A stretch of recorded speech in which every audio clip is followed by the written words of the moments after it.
Welcome to Gino's Creative Cooking. You know I love to dance. I love to dance in the kitchen. I love cooking. So let's check out how I made this lobster tails. So easy to make. Let's check it out. The first step is I take those lobster tail and clean them under cool water. Then I pat them dry with a paper towel. As you can see, I start cutting them in the middle. You don't cut them all the way out. This is just to prep them so I can put that marinade that I'll be making next.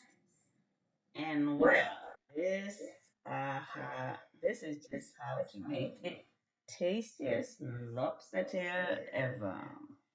Well, don't forget to subscribe after watching this video. Like, share, and comment.